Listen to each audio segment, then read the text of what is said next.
الحمد لله وكفى والصلاة والسلام على سيد الرسل وختم الأنبياء وعلى آله وأصحابه الأتقياء أما بعد فأعوذ بالله من الشيطان الرجيم بسم الله الرحمن الرحيم سبحانك لا علم لنا إلا ما علمتنا إنك أنت العليم الحكيم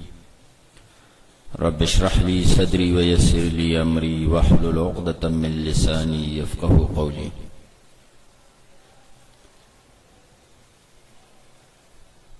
مکہ کے نبی علیہ الصلوۃ والسلام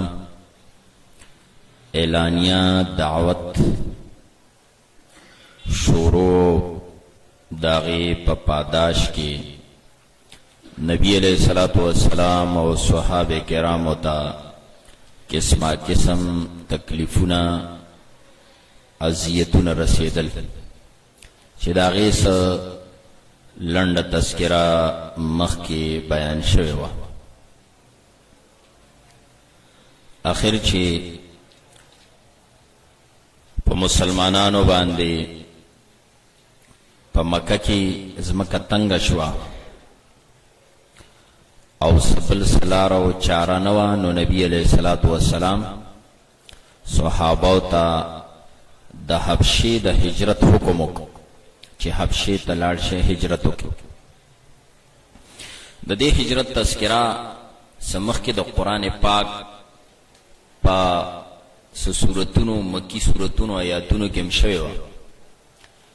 لکه مخ کې مونږ یو موقع باندې ویلي چې د مکې د سردارانو مشرانو مدینې ته سکسانو لېږل چې د یهودو نه معلومات وکړي. نو یهودو ورته یو درې سوالونه خولي دا ته تپوس وکړي. یو د ذوالقرنین باره کې، دویم د اصحاب کهف باره کې او دریم د روح متعلق. د دې دوو جواب درکړي او د یو جواب درنکړي نو دا به پیغمبري، ځکه زمونږ کتابونو کې بیچرال دا تپوس د نبی علیہ السلام نه کړو نو د هغه په جواب کې الله رب العزت سورۃ کهف را لېږلو. داغه سورۃ کهف کې څه مقصدونه؟ یو خو داغي د اصحاب کهف د خپل قوم سره مقابله او د الله د توحید بیانول، رد شرک کول او بیا د دقه مسلې او د خپل ایمان د حفاظت د پاره هجرت کول. اشاره دیتا وا چې تاسو د چا تپوس کوي هغه ځوانان اخو په هغه شي د دې کلی وطن نوتیو چې داغه تاسو قایلی شرک کوي خو تاسو د عقیدې نه برات کړو. او دویم مؤمنانو ته ورکې د اشاره وا چې کله باغی باندې ځمکه تنگ شو د خپل ایمان حفاظت ګران شو نو ای هجرت کړي دی، لہذا تاسو هم کوي.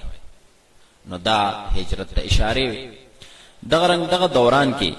دغه وخت کې د سختو د تکلیفو د اذیت په دوران کې سورۃ زمر نازل شوه، مکی سورۃ ته. نو التم الله رب العزت فرمایلی قل یا عبادی الذین آمنوا اتقوا ربکم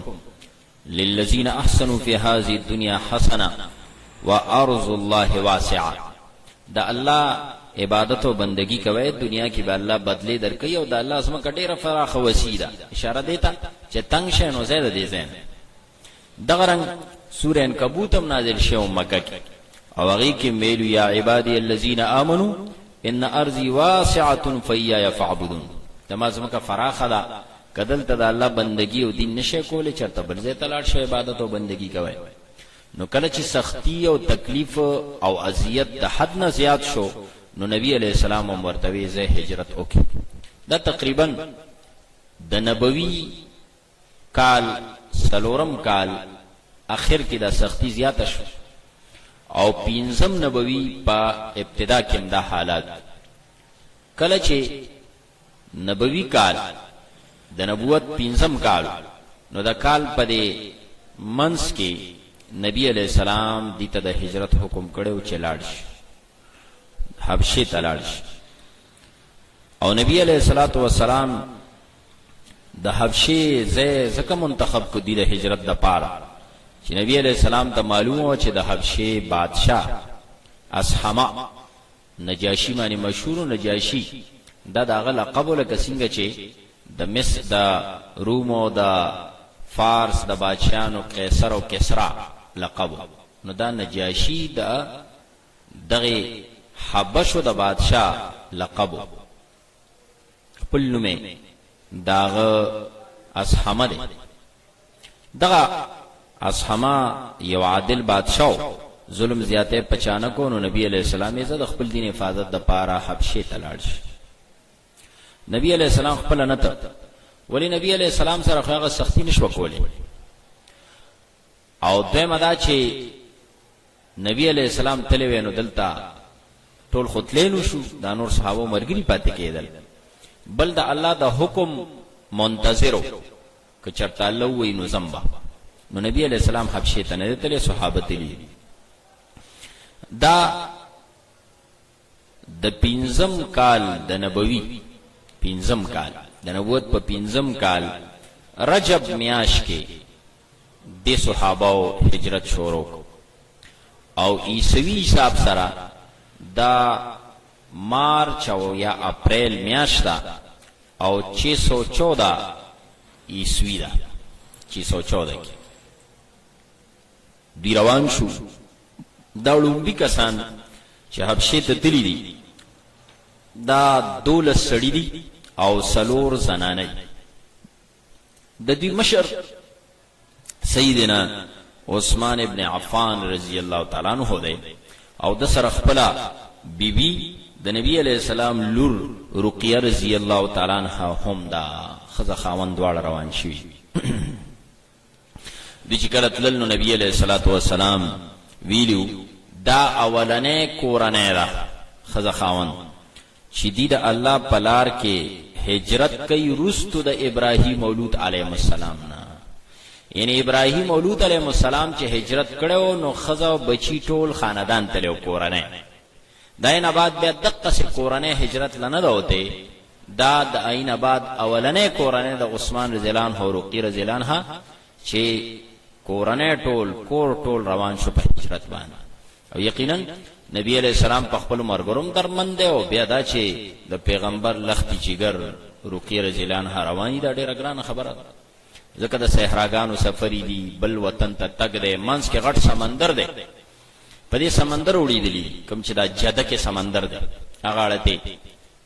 افریقا ده، د افریقې ته تللی حبشه افریقا ده، ایتوپیا. دوی چې هجرت کو نو داسې په پټه پټه ووتل د شپې او لاړل ساحل سمندر ته ورسېدل، جده ته.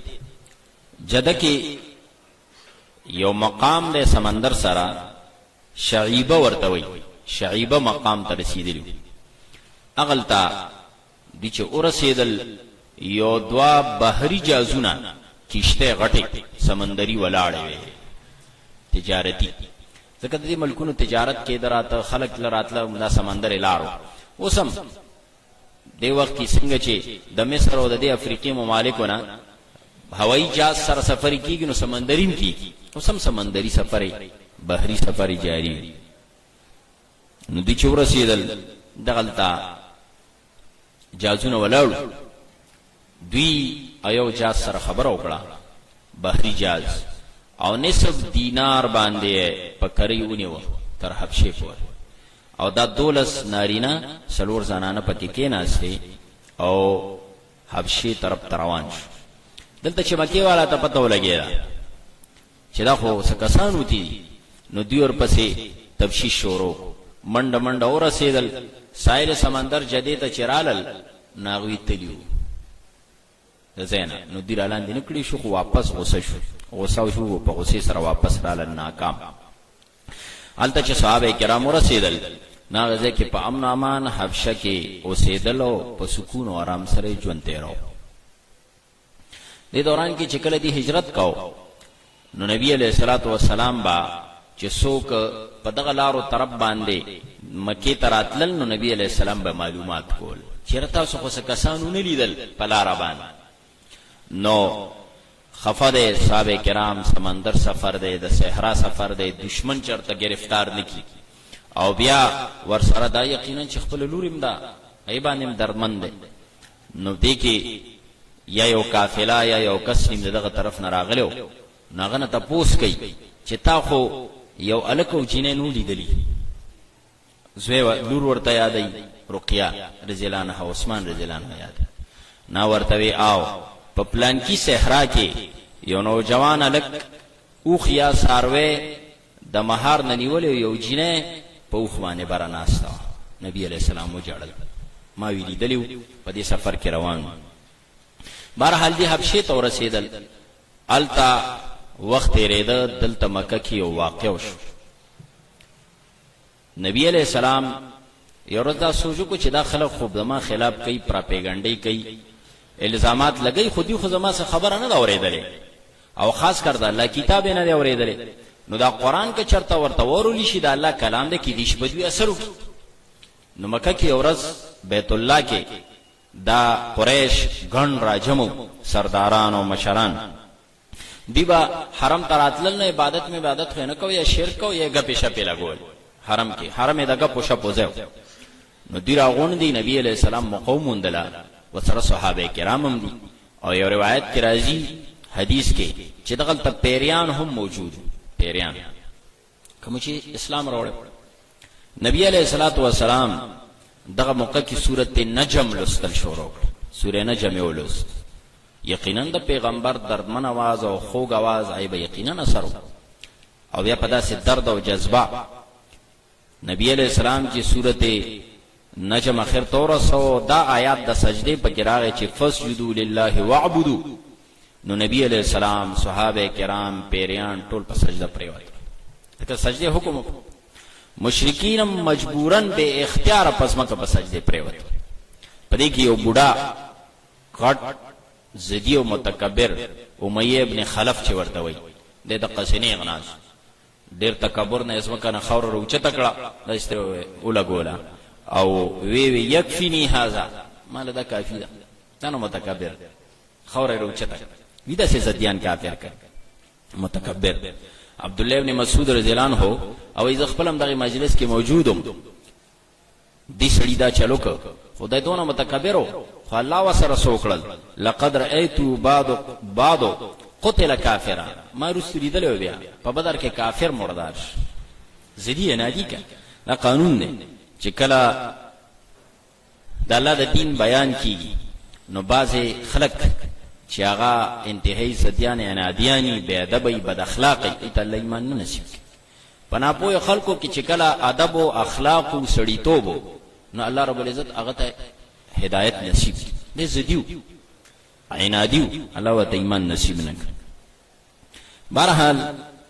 دا سجده چې قریش وکړ کنه نو خبره مشهور شوه چې د مکه سرداران مسلمانان، دا خبره مشهور، دا خبره خورش وه، دا خبره یا د دې خلکو د خلینو یو بل نه حبشې ته ورسېده، هلته حبشې ته خو مهاجر تللی او یا د مکې والا قصدن مدن دا ورسوله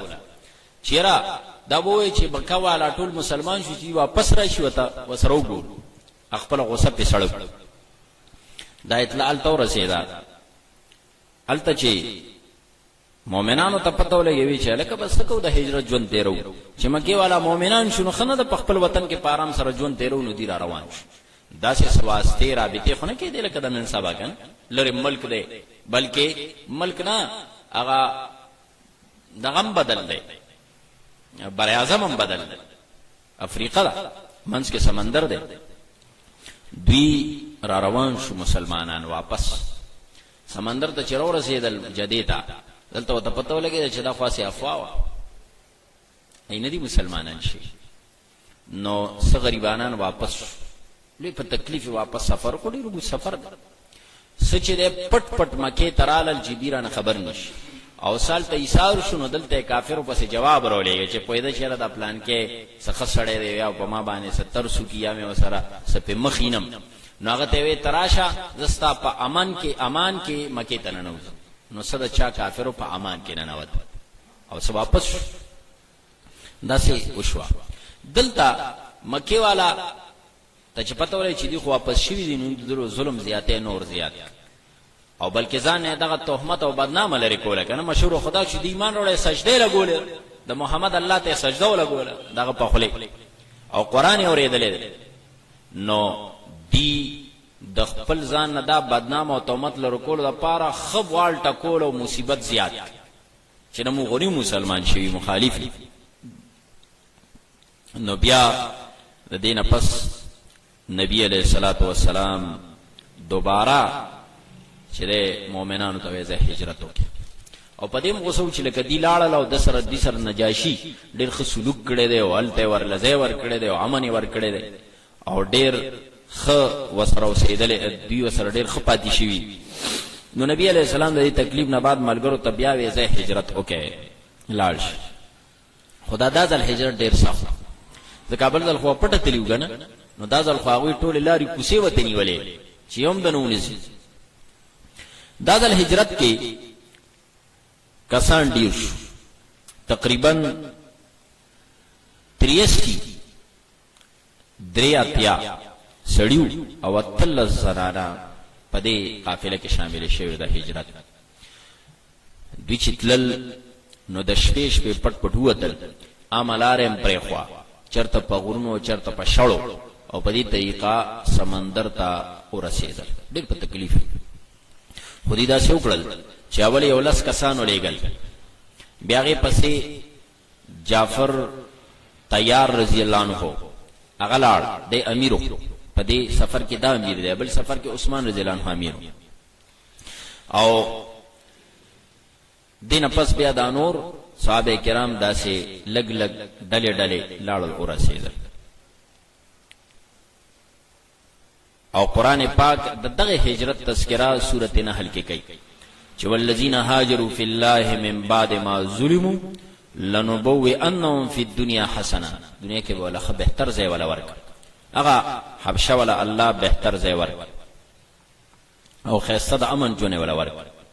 نجاشی یقینا نیک سړیو عادل انصافدار ناغه دوی سره ډېر خېګړه وکړه خبيل بستیا وکړه مشرکینو ندیم هوتل لاړل کله چې دې ته پته ولګی دا چې دا صحابه کرام خپل ته ورسېدل اول ته د امن امان او د خوشاله ژوند تیرې نو دی باندې دا خنه لګی دا دې خپل کې مشوره وکړه څه چلو په لکه مشوره وکړه په دې د امن او امان دا ژوند ال خرابو نو سبق راځي یو وفد لیګو نجاشی لا حبشه تا نو یو دو کسانه تیار یو عمر بن العاص رضی الله تعالی عنہ چې لا دې وخت مسلمان شوه نه او دا ډیرو خيار قلمن سړیو بلکې مکه والا چې چرتبم بهر سفیر لېګ نو د خلکو نظر به پدیو ډیرو خيار قلمن سړی خایسته سړی چالاک بلکې د بار کې راځي چې دا من دوحای العرب د عربو چالاک سړیو ډیر چالاک او خيار او دیم بسر عبد الله ابن ابي ربيعه دیم رسو مسلمان شوه د صحابي دی دیم دی روخيار او قلمن سړیو دی تحفه تحائف برابر کړل او ځان سره واغس حبشي تزي نجاشي لا د مکه د طرف نه سفیران مقصد او مسلمانانو التا هغه ژوند تنګول او یا واپس د غزین راستل تحفه ځان سره واغسته یو قیمتي عربي اسوا وجنان د عربو مشهور اسونو کې आवाज او دارنګ دا دیباج یو قیمتي جوبا شاهي طرز باندې جوړ کړه نجاشی لا او نور وزیرانو مشیرانو له مس کپڑے مپړې یو شیبل شی توفه واغس بل وی د دې مکه والا کار د سرمنه کاروبار وبکاو تکل ته نور سنونو داسې په دې ځنګلات و غیره کې د حیوانات و غیرو دغه سرمنه به حاصلول دای کاروبار نو قیمتي سرمنو مثلا واسکټونو دارنګ چې چوغې جوبې برابر کړي او مشوره ورته د مشرانو دا ورکړه چې تاسو به برایراس نیغ نجاشی لنه ذکر نجاشی لورله نو کې دي شي غوړو غواړي خبره تری وشي دا سکو چې ډیرو نو غواړي او دا غي پیش شابس کاروش نو تاسو به اول د دی وزیران مشران او افسرانو سره ملوش اب اعتماد کې والے نو بادشاہ ته بیا خبره جوړ شي نو چې تاسو تایید په دربار کې درباری افسران شاهي افسران وزیران مشرانو کی نو خبره به آسان شي پویدل خيار خلک وکړ چلونه خبرتل دي چې ورسېدل اول بي افسرانو سره ملوش وزیران مشرانو سره ملوش ویله دا تحفه موفه ورک ایزان سره اعتماد کې واغشت او ورته دغه سي زمون سره کسان دي بے وقوفه بے عقله جذباتي لکان دي خپل د پلار نکدنی پرېخره او تاسو دین نه اختیار کړي او راغلي دي ډېر لوی شریان دي زموږ ملک شر جوړ کړي دي تاسو د ملک شر جوړ نه کی نو خدا دا چې دا مونږ ته واپس کی ایزان سره اعتماد کې واغشت کله چې نجاشي سره ملاقات وشو هغه ته تحفه تحائف ور وړاندې کړ قبول کړ بیت دا مطالبه هم دغه سی ورته وی چې دا زمون سالکان ځوانان جذباتي لار نکدین پرېخله او دا څه خبره وسره وکړه ټول نو دا مونږ ته واپس او دا فسادان شریان دي دلته شر فسادونه کی نو مونږ ته واپس کې چې مونږ سره وګورو او خپل کلی وطن ته واپس وځو افسرانو وزیرانو مشرانو ورته بالکل سیب دا ډېره خبره مونږ به سکو مونږ لراغلی مونږ ته ملک شر جوړنه کې دي خلک دي واپس کې وای انصافدار سړیو هغه وته غوسه شو او ته دا سی چرینه کی دا زما علاقې ته راغلي دي زما باندې اعتماد کړی دی په مې ګمان کړی دی چې دی برا سره احسان وکي نو زه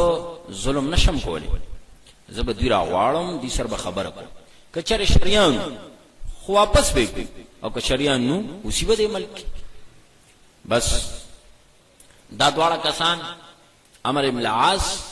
او دارنګ عبد الله ابن ابي ربيعه دی ویل چې کار خو خراب شو خلک خوراتنه راکای صحابه یعنی مهاجر رو غستل اتله ورپسې ولېګل چې راش بادشاہ مغواړي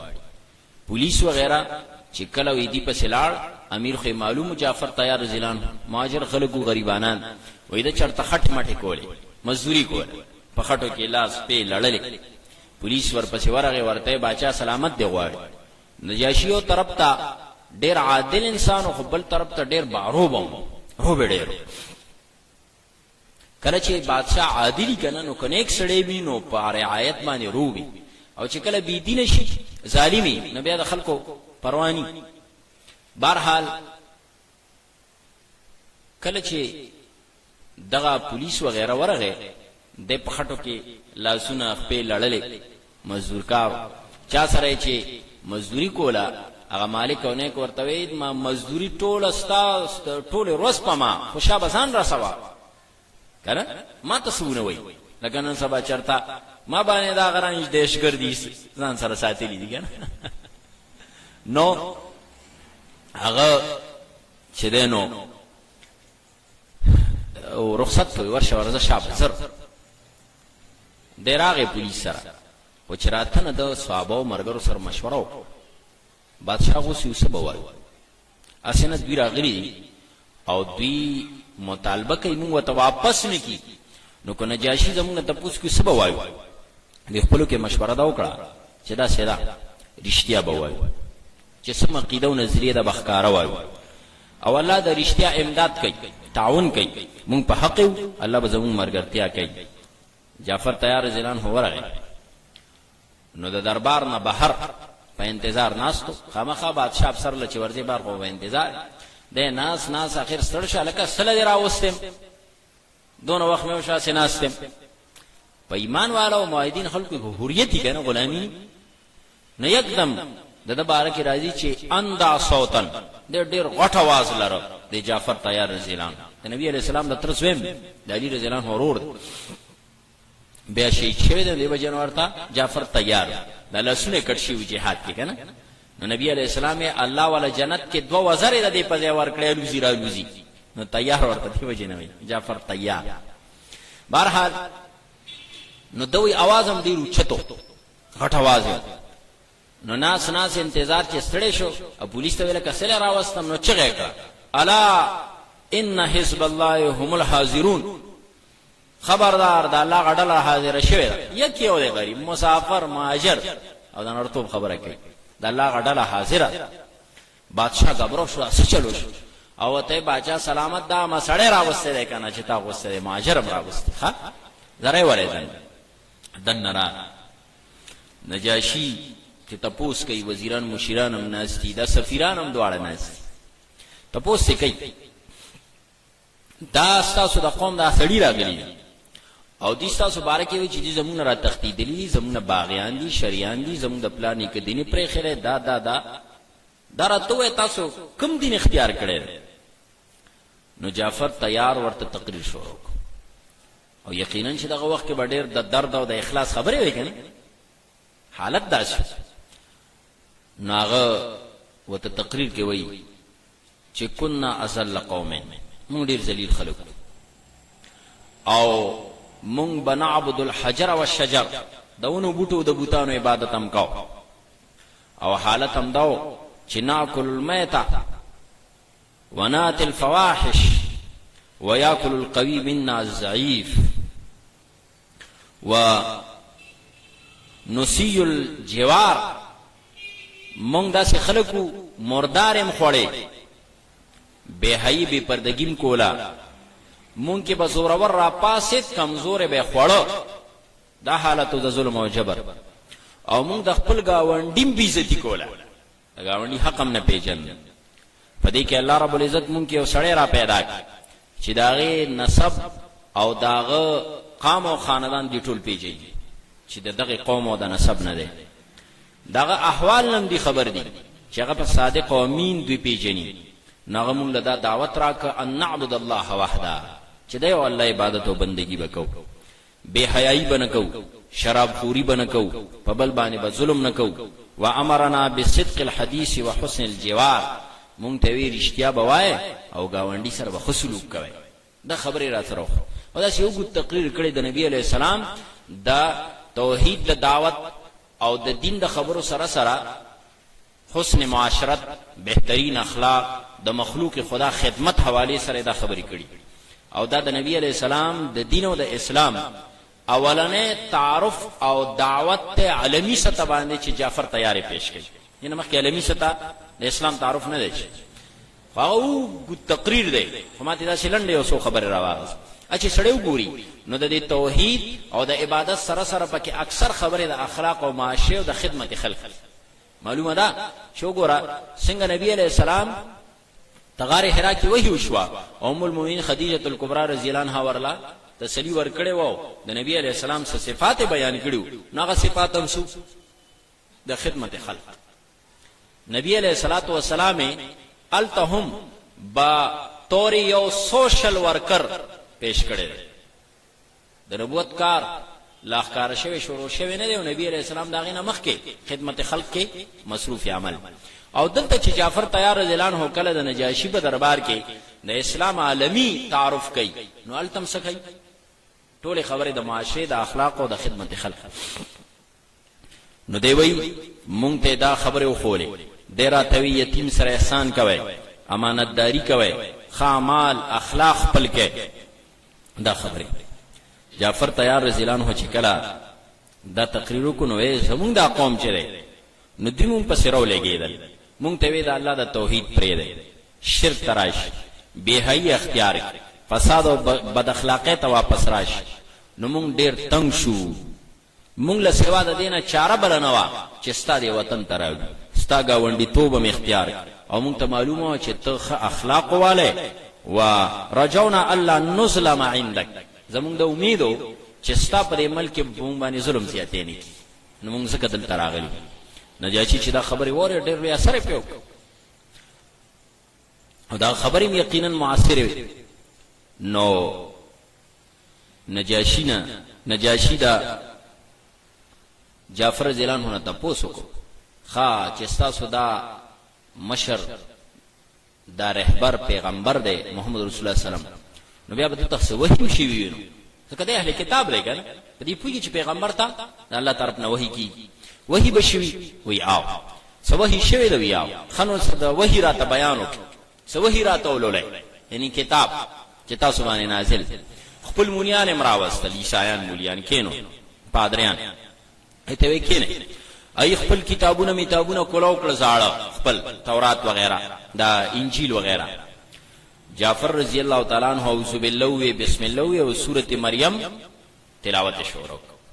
وته وی چې مونږ راتلو نیو سورۃ نازل شوه سورۃ مریم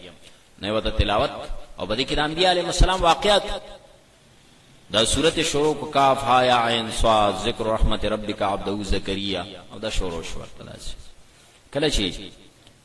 د قران دا تلاوت وره نو نجاشی وې چې نه هاذا الذی سمعت والذی جاء به عیسی لا یخرج من مشکات واحده دا ما چې سوورې دل کنه او عیسی علیہ السلام سوي زمون کتابونو کې نو معلومی کی دا چې دا د یو تاخ او مشکات نه راغلی لکه د دې منبع مرکز یو دی ام وحید او دم وحید او بیا د دې نباده وې د کسانو ته سفیرانو ته چن تلقا زه واپس توفه موفه وته واپس کړی زه والله لا اسلمهم الیکما دا ته واپس کوم ولا یکادون دا کې دیم نشي چې دیتا تاسو واپس او دی جعفر زیران هوته وی د خو امیرو ورته وی زلال شتم فانتم شیوم فی الارض تاسو په دې ملک په امن او امان یې ایس فکر مکوي اوسه دې ملک او من سبکم نو غرما یا غرما چاچی تاسو ته بدر وې کنزل وکړل تاسو ته په غلط سترګو قتل کګسترګا نه به جرمانی قانون سازی مرو دیو جنا علماء وی دا اول قانون سازی دا د حکومت په سطح باندې د اصحاب کرامو حواله سره چې صاحب کرامو ته څوک بدر دوی هغه به سزا نو یو وخت په یو درهم جرمانه کې تاسو ته چا څه بدر دوی اب یو درهم یو روپے یو 10 روپے جرمانه او 10 روپے ممتاز ول درکو نو د قانون سازی وکړه نجاشي او به وې ما احب ان لي دبرا من ذهب مالک سوق د دې په مقابله کې د سرو زرو غرونه مرا کوي د سرو زرو غرونه نام نه قبلوم تاسو نه واپس کومو سه دی ملک بهرحال دا خبره چې صحابه کرام اورید د خو خوشاله شو واپس مشرکین چې وای ډیر خفش عمر ابن العاص او عبد الله ابن ربيعه او چې دا خو کار خراب شو دی خپل مهمان خانه ته واپس شو دی خو سفیران لاړل خپلو کې مشوره بیاو او مسلمه رضی الله عنها هم د هجرت کړه بیا رسول نبی علیہ السلام ته پنه کا شوه خپل خاون ابو سلمہ سره تللی عادی واقع راویه ده او چې په دې دواړو کې د عمر بن العاص ډیر سخت او د عبد الله ابن ابي ربيعه چې نرم دی مشوره وکړه دوی پریدم خو نه دا مې چې ملکړی نه کنه دا ټول پریدم نه عمر بن العاص دته مطالبه کو کرا سره التن پریدل ته ملکوم خو پریدم نه عمر بن العاص او وی چې لا استسلن خضراهم زبد دی بنیادو باز نو دی بل ورته وی داسې مکولا تفعل فإن لهم ارحاما وان كانوا قد خالفونا هل کټیک دی چې موږ سره خلاف دی ولیکن زموږ د کلی وطن او د قام قبیله خلق دي نو قام قبیله خلق توجنه نو دوی نه داسې بکوم خصبه کې بیا سوال نجاشی لورزم منسوبه جوړه سبب بیا د نجاشی نو وخوغس دربار ته بیا ورغه عمر بن عاص او عبد الله ابن ابي ربيعه کیناستل اته وی زمون دین خو نه منی خو ته خبره ستاسو د عیسی علی السلام نه مشر د پسم کنزل کوي مطلب دا چې راشه پدې خو نشوا نو د دې پیغمبر باورتا بهتان او الزام په پیو لګوم نو کې دې شي پدې باندې ده په غیرت کې راشي خپل پیغمبر اته کنزل کوي بده ردی وای تاسو مشرب نه مني نو بس هغه ویخه بیرو غصه او مسلبر ځلان هاوي وای دغه وخت په مون مهاجر صحابه باندې ډیر سختو نو چې دا ځل خدای الله خیر کوي خدای خبر چې سبق ځکه چې بدنامي ولګوله چې د تاسو پیغمبر ته بد ردوي کنزل کوي. دا نن سبا سم دا چې د باطل پرستو کوي چې چرته حق خوريږي نو چې په نور سونه شي نو بیا بدنام ولګي، نبی نه مني، صحابي نه مني، ولی نه مني، دعا نه مني، خیرات نه مني، خلکو ذهن کې بدنامه چې خلک ته متنفر شي. نو دی مشوره وکړه سخت وختو چې دا سکیږي، دا خو مو بس خبر ختمه شو، دا خو را پسې بل کې اسره وېس او کې دې شي بری کې مونږه واپس دی فکر مونږ سخت پریشانو ځکه د مکه غ سختي هم لیده کړ نه خو دی راغلي غریبانه. نو مشوره وکړه څه چلو، مشوره دا وکړه چې کله عیسی علی السلام بارک رانه تاسو کوي نو هغه رښتیا به وایو کوم چې مونږ ته پیغمبر خولي او قرآن خولي، بس رښتیا به وایو. مشوره پدې وشو. جعفر تیار ځان هو بیا ورغی ډېر خفاو چې سبا کیږي. نجاشی تاسو وای د عیسی علی السلام بارک سوای هغه ورته وی د عیسی علی السلام بارک مونږ هغه خبره کو کوم چې مونږ ته زمو رب العالمین او زمو پیغمبر ویلي او یې هغه دا چې هو عبد الله ورسوله وروحه وکلمته القاها الى مریم العذراء البتول. دا د الله بنده دی، رسول دی، د الله روح دی، کلمه ده چې الله هغه پیغله مریم ته ورچولې و. دا کلمه وی چې دا خبره نجاشی وریده او بیا د قرآن د آیاتونه وته کوم چې سورته مریم کې د عیسی علی السلام متعلق دي، داغه د ولادت او داغه د صفای او دارنګ داغه د رسالت. نو ام سلمہ رضی الله عنها وی چې نجاشی دی خبره اوریدو سره بیا متاثر شو او زمکه تلاس ک زمکه نه داس یو خصونه ډکه روچت او وی والله ما عدا ابن مریم ما قلت هذا العود. ابن مریم عیسی علیہ السلام چې سویلی دي کنه ځان متعلق نو د دې ډکی برابرم تا دا غیر اخوا دی خو نه کړ، بس دا تا چې سو عیسی علیہ السلام ځان بارکه دا چې عبد الله مو د الله رسول دی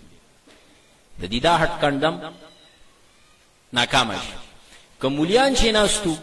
پادریان ایدا پوز دا چې تراوی کړه خو چې دا څنګه عیسی علیہ السلام ته عبد الله وی خو دا سره ابن الله د دې عقیده خلاف. نو نجاشی چوری دل ناغه وتوی وین خررتم اگر که تاسو پوز ډېر تری وی راترای خبره دقه سره بهرحال خپلم چپ کړل او دته وی زه واپس توفیم طائفه مت واپس کړ ورته وی او مسلمانانو ته وی بسو سه دې ملک او مسلمان رجلان مو خوشاله واپس شو د آرام جنم تیرو او دغل تمونګو. دې سره خود دې دا کما منصوبه ودا ناکام شو. دلته دې هجرت کې ام سلمہ رضی الله عنها دا او ام حبیبم دا رضی الله عنها دا دواړه د نبی علیہ السلام رستو بیبیانی شوی. ام سلمہ خدا سی وچی داغه خاون بیا وفات شو ابو سلمہ نو نبی علیہ السلام په دې نه کوتړلا داغه دا اکرام او داغه دا زړه تسلی ده په نه کې پټړل. او ام حبیبه چې دادا ابو سفیان لور ده دغه وخت پلاره کافر ده او دا مسلمان شوی ده. نو دې دواړو بیا رسول دې سره د نبی علیہ السلام نکاح شوی ده، نکاح واقع وایو. دا دواړه وای ام سلمہ رضی الله عنها حبیبه رضی الله عنها دی چونکه دغه حبشه کې پاتې شو د هجرت په دوران دی تقریبا هغه اول ځل شراغلی دي نو درې میاشتې پاتې شو، رجب او ورپسې شعبان او رمضان کې هغه د سجدي واقع وشو. نو دی شوال کې بیا واپس نو بیا دوباره هجرت شوه. نو مې حبیبه مې سلمہ غلطو نو یو ورځ وی نبی علیہ السلام په مرض وفات کې چې کله وفات کېدو بیمارو نبی علیہ السلام دا سه پروتو او دا ام سلمہ رضی الله عنها ام حبیبه دواړه د پیغمبر بیبیانی نه کې وسر بیا رسو شوه اخیری وخت د وفات وخت. نو دوی کیسه شروع کړي د حبش او دارنګ د حبشي. نبی علیہ السلام اوس اوري دوی مونږه یو ورځ حبشه کې د عیسایانو عبادت خانه ته ورلو ګرځې ته هغه ډېر خپل جوړه کړي و دنه پکې ډېر ګلکاری شوی و. دا خبره وکړه او ودا سي کرمو کو چلته پکې مونږه تصویران لیدلو، تصویران دوی زوړن کړو ځکه دا اوس هم تصویران دي د عیسی او د مریم لګولي. نو نبی علیہ السلام چې دا قصه د ام سلمہ او ام حبیبه رضی الله عنها اوریده چې دی خو داغه حبش او داغه ګرجی او داغه د تصویرونو د انبیو تذکره وکړه، نبی علیہ السلام یې سره داسې روچت کوي وی لعن الله اليهود والنصارى اتخذوا قبور انبیاء مساجد. الله دې په يهودو نصارو لعنت کړي د انبیو قبرونه سجدهګاه جوړه کړي. او بیا فرمایل اولئک اذا مات فيهم الرجل الصالح بنوا على قبره مسجد. دغه چې په کلم څوک نیک سړی وفات شونه دیوته په قبر والا ګمبتي جوړ کړي عبادت به شروع. د عیسایان یاد یو يهود خبر نو چې د امت به مدا هي او څو ګور چې کم نیکی او کنيک نه کله خو چرسی بنګي مرشي اغلم څه جوړ کی دا ګرم پیر بابا دی دا پلان کې بابا دی چرته به سوکینو ار څنګه چو تر دې پورې چې کله چرته دا پیر صاحب غوامړ شي هغه په دې شیخ پورا کې شیخ عبد السلام صاحب بوي وې زوال تومنو قبر هغه ته وچه شاه صاحب وچه شاه صاحب مې تاسو وې دا د پیر صاحب چې غوامړ شوی هغه دفن کړي هغه نوز مزار جوړ او د هری پور طرف ته حویلی او غیره طرف ته چیز دلته ده کوتا قبر کوتا خرته وي دا د شاه اسماعیل شهید دی مجاهدینو دا قافله چې تر دا غي خرو ای سره بس تسروی بو اخر مړ شوی دی نه غي چرته بس یو طرف ته راخکړې خورې په چولې چې بوی نه کوي اینه بابا جو وسم کوتا قبر عبادت کی. نو نبی علیہ السلام وی دکی چې کلم نه یک سړی مړ شو دی به قبر باندې ګمبتي جوړ کړو سجدي بشوروش دا د امتم حال شو. بہرحال دې دواړو هجرت کړو. هجرت بیا چې مدینه ته د ام سلمہ رضی الله عنها رااله خاونه وفات شو نو نبی علیہ السلام سره بیان کاو. ام حبیبه رضی الله عنها سره نبی علیہ السلام نکاح کړي وتا تل اصل کې مدینه ته د حبشه ته هجرت خاونه وسره عبید الله ابن جحش خاونه مسلمانو تلو خو غلط د عیسایان نه متاثر شو نو عیاذ بالله مرتد شو عیسائی شو. به دې خزه ته موي مې حبيبي ته چې تم راځه او ورته نه مونږ په پیغمبر ایمان راوړې دي او پای باندې مونږ کلک اخاونه د کفر حالت کې الته مړ شو مرتد. دا په ایمان او اسلام وا دا بیا کله چې دا خاون چې مړ شو نو دا بوډیم وا خو نبی علیہ السلام د اعزاز او د اکرام او د دې تسلی د پاره په دیني کو تړل دلا حبشو کې وا. نبی علیہ السلام مدینه ته هجرت کړو به نجاشی سره خط کتابت وو ځکه یو اسلامي ریاست وجود تراغی. نو نجاشی ته خط لګ چې ام حبیبه مال په نکارا نو بس هغه ولا نکاح وکړه او سلور زر درهم مہر کې مقرر او به یو صحابیو شرحبیل بن حسنه رضی الله عنه هغه سره کشته کې کینول مدینه ته رخصت. نو چراله نبی علیہ السلام دغه وخت کې د خیبر د غزا نه واپس شوو وم کالو د هجرت. نو نبی علیہ السلام بیا دې سره وعده او دونه غیرتمن خزوا د صلح حدیبیه چې کلو شو نو د مکه والا خلک بیا تک را تک شروع شو مدینه ته. نو ابو سفیان یو ځل پر صلح دوران کې مدینه ته راغله د لور کرا ورغه ام حبیبه کړ د لا کافر دی پته مکه پورز مسلمان شو. نو مې حبیبه تکر چراغه تقریبا ل 7 کال دیو بل نه دی نو یقینا چې یو لور او پلار دې دل نه کړي نو څومره بد دي شوق دي د یو بل لیدلو او انتظار به اچراله دا ابو سفیان چراغ کور ترانه وت نو د دې ابستر د شنچ تک چې په دې بستر مې د پلار کینې او ته لوري دا ولې دا بستر زمانه ډیره قیمتي ده یا مال مناسب نه ده او ورته او ته مشرک نجسه او دا د پیغمبر بستر ده نو د پیغمبر په پاکه بستر باندې مشرک زنه کین په دې ویډیو غوسه شو ورته وی لقد اصابك بعدي شر دا چې تمانه جدا شوي کنه تم شریعه شوي وګوره دا څه خبره کې بے ادب شوي نو دور غیرتمن خزم. بهرحال دې طریقې سره دا حبشه هجرت شوه ده په دې طریقه دا منسوبه ناکام شي. خدا مهاجر حبشه کیو تر دې پوره چې صلح حدیبیه مشو او بیا دې دوران کې د مکی والا هم دغه کوشش کاو چې څه طریقې سره دی باندې زمونږه هغه پاله باری شي. هغه داسې شو چې مدینه کې بدر چې کله وشو نو بدر کې هغه شکست وخوړ، نو مدینه باندې حمله بیا نشو کولې، یریدل الته انصار په دی باندې ودرېدل. نو دوی دا منصوبې جوړې کړې چې راشه دا سلار جوړ کو چې دا شته خو د مکې نه لاړل مدینه ته هجرت وکړو، الته په حمله کولی نشو. نو راشه دا کم چې په دې حبشه کې دي نو دوی له منصوبه جوړول غواړي، یا به ته مطالبه وکړو او یا به الته قتل سچل بو سرو دا کم مهاجر شي. نو دې کې بیا سفیر تللی دی، هم د عمرو بن عاص تللی دی. عمرو بن العاص بیا لاړ، ځان سره تحفې موفې وړې نو ورغی. چې ورغی ملاقات، چونکې دې سفیر ورته راته وه، ملاقات ډېر خوشګوار و. د ورته عمرو بن العاص څنګه راغلی او ډېر موډ کې و بادشاه، د وی ځکه خیري کار شوی، تحفې موفې ورته مخې ته کړې او ورته وی یاره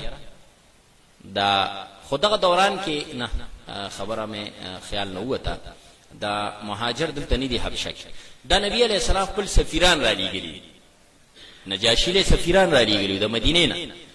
دیمل ته تللیو چې وی کته یاله کدا مقدر راشه نور وس خو په نه رسی، خو دا سفیران به ورلا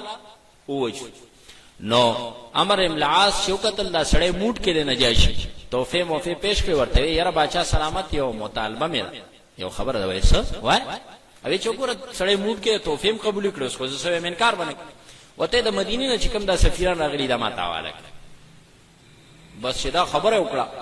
وای دا یو سپېړې ولا په مخ باندې ورکړه نجاشي، وای پوزې نه ویني را روانې شي. د عمرو بن العاص سری ټیټ او ای دونه بې عزتي چرته ما په عمر کې نه وشوه، ځکه سفیر بادشاهانو سره ملاقاتونه به کېدل او په هغه دربار کې زه داسې بې عزته کړم ما سر ټیټ کړ. خو په دې کې وی ما ته وایي چې ته خبرې دا د الله دا را لیږلي شوي پیغمبر سفیران دي، دا تا ته څنګه واپس کړم؟ وی ما سوچ وکړ چې دا خو ډېر سړی م دې دونه متاثر دی. وی ما ورته وایي چې باچا سلامت، ولې تم په هغه باندې اعتماد لري او حق پیغمبر ګڼې؟ او هغه پیغمبر دی، ما په ایمان راوړی. نجاشي وی ما ځان سره سوچ کو چې لوی بدبخته خلک زموږ د قام قبیله د کلی وطن سړی دی او تر اوسه پورې مونږ ضد باندې ولاړ یو او د تصدیق نه کوو، ایمان پې نه وروړو، مرګري کېږو نه، او د حقانیت مشرق مغرب ته ورسېد، بادشاهانو هغه د ایمانونه راوړل. زه ډېر پریشانه شو. وی ما ورته وی چې بادشاه سلامت، نو ما دې دین کې به ته داخل کې؟ یو چې ولې نه؟ وی کلمې راته وویل، دا وګوره د شي په لاس باندې مسلمان شوی. وی کلمه وویل، وی چې کله ما ته کلمه وی نو ډېر شاهي لباس یې راته واغوسته، ډېر هغه خو دغه ټایم کې دی یوازې دی، نور ملګري په خپل مهمانخانه کې دی یوازې ناست، دا چې ګزار یې ورکړی دی. وی چې زه رالم خپل مهمانخانې ته ملګرو لیدم، یې خوشحاله شي هلکه جوړې کار وشو، سړي یې واله کوي. خو دی ډېر هوښیار و، نو وایي ما دا ونه وی چې زه مسلمان شوی، ما چې بس حواله به کړي انشاءالله خبرې اترې شروع دي. خو یې ځان مې پوه نه کړ، مرګري مې پوه نه کړل او روغ غوندې راووتم او لاړم سمندر غاړې ته، او سمندر کې کشته کې کېناستم. سمندر چې مې توی کړ نه خوا مې ځان له یو اوښ واغش او پای کېناستم او نیغ مدینې ته لاړم. چې په لاره ځم ګورم یو دوه سړي زمانه مخکې روان دي په سورلی، چې ورنږدې شم سورلي مې ورتېزه کړه، یو خالد بن ولید دی او بل عثمان بن طلحه دی، هم د مکې غټ خلک دی. وی ما ته لکه څه کوئ؟ وی راته وی چې یاره عجیبه ده دې سړي سره موږ د ازد عناد رانیولی دی، د خبره ټوله دنیا مشرق مغرب ته ورسېده او موږ همغسې د سره ضد کوو، نو روان شوي زو د هغه له باندې ایمان راوړو. ما ورته چې زه هم دغې له روان یم. نو درې شو. وی چې کله مدینې ته ورننوتل نو مدینه کې یو صحابي ولیدل،